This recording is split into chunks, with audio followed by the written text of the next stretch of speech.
All right, blood typing is a way of categorizing blood into specific groups based on certain antigens or proteins found on the surface of the red blood cells. These markers determine an individual's blood type. There are different blood grouping systems, but the most well-known is the ABO blood group system. The ABO blood group system classifies blood into 4 main types: A, B, AB, and O. These types are determined by the presence or absence of 2 antigens, again, which means proteins, that are known either as A or B on the surface of the red blood cells. Type A red blood cells have A antigens. Type B have B antigens. Type AB have A and B antigens. And type O has no antigens or no proteins on their surface. Rh factor. In addition to the ABO system, there's another important factor called the Rh factor or rhesus factor. It can either be present or absent on the surface of red blood cells, which adds another layer of classification, resulting in 8 common blood types: A positive, A negative, B positive, B negative, AB positive, AB negative, O positive, and O negative. Again, the positive and negative is referring to if they have the Rh factor or not. Why is blood typing important? Understanding blood types is crucial, especially in medical contexts such as blood transfusions and organ transplant, and here's why.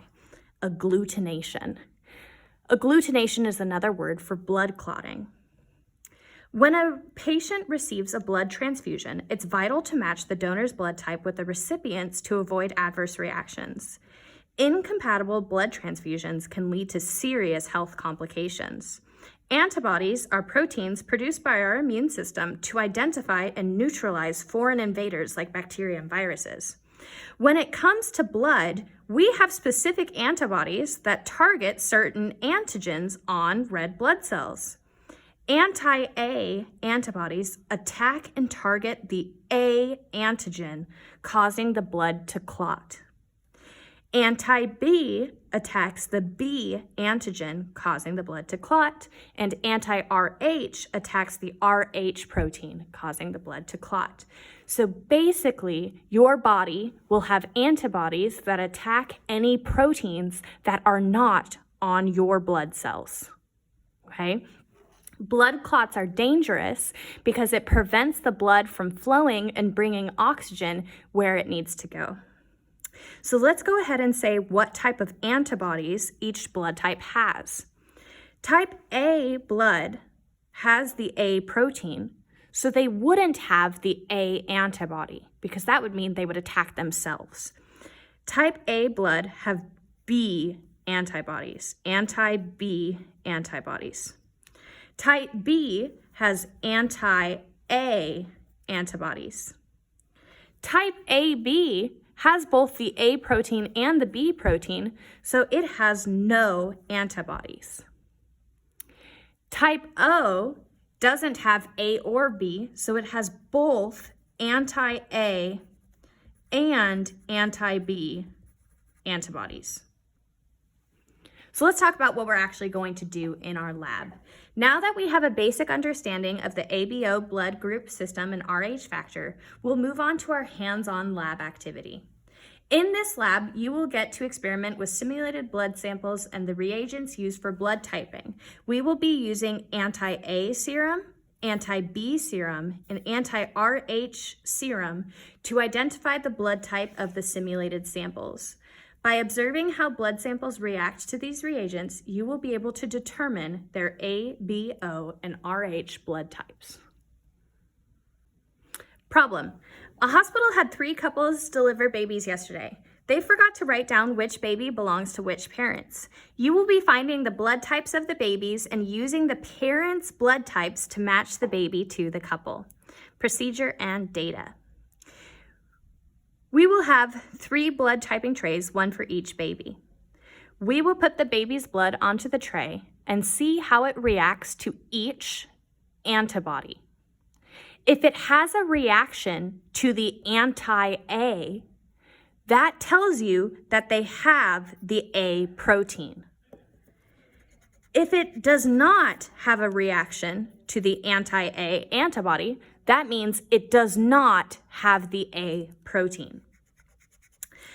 So just for an example, if baby 1 had no reaction to A, no reaction to B, and no reaction to RH, that would mean that the baby is O negative because they didn't have A, they didn't have B, and they didn't have RH. Okay, so I am now going to record this process for each of the baby's blood types, and you are going to have to write down the results here and complete the rest of the lab based on what you see. Remember, if it clumps or agglutinates, that means that the protein is there. Okay, I'll get started. All right, let's start by typing baby 1's blood. I'm gonna put 1 drop of the baby's blood into each well. Actually, I'll do extra drops since I'm only doing this once. I'll do 3 drops of each because I'm feeling crazy. Okay, so that's baby 1. Okay, I'm now gonna add the anti-A serum to the A well.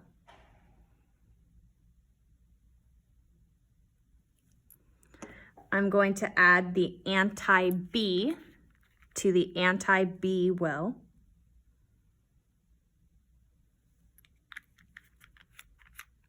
And I will add the anti-RH to the RH well.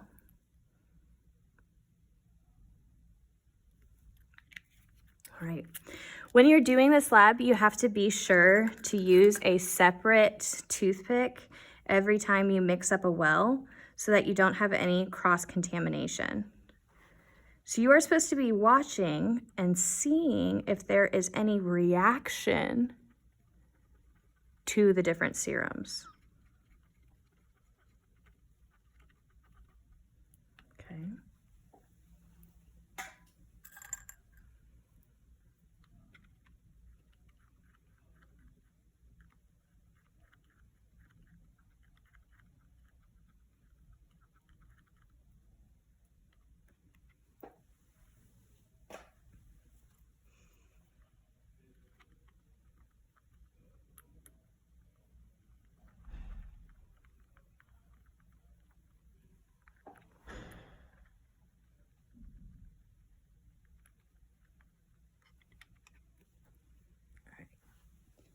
Let me try and bring you in a little bit closer so that you can tell what happened.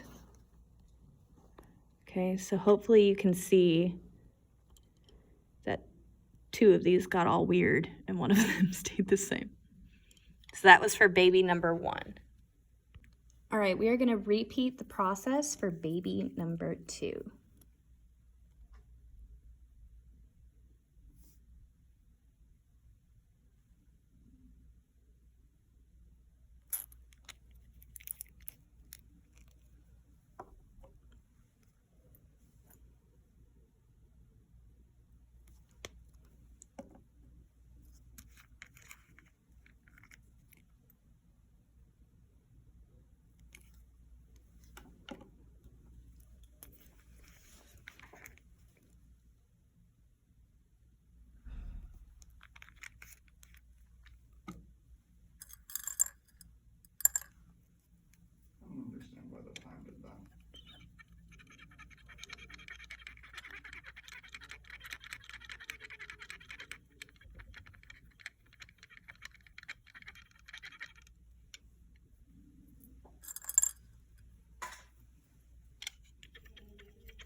See how that one's changing color.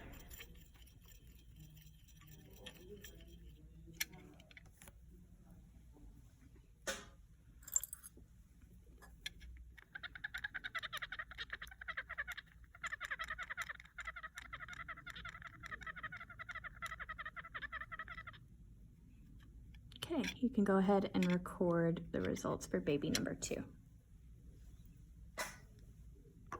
And one more time for baby number 3.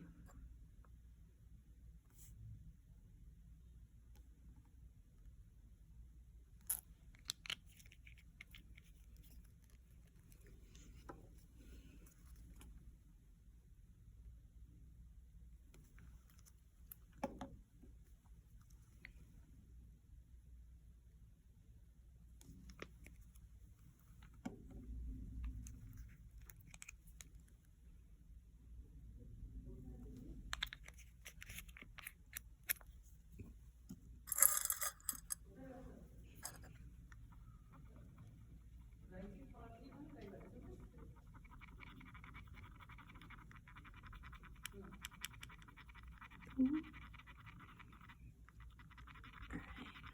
can see that.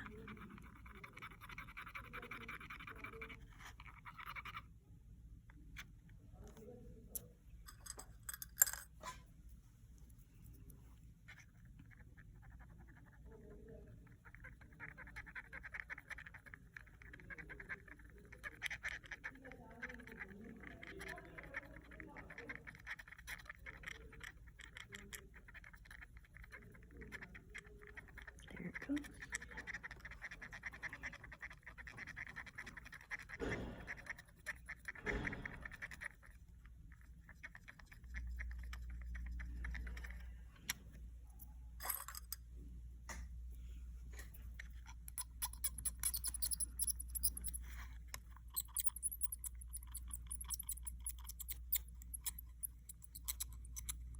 All right, that's a cool one.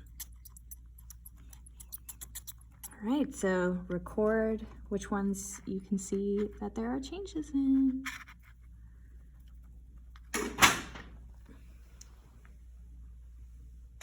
If you guys need any help while finishing the lab, feel free to send me an email with any questions.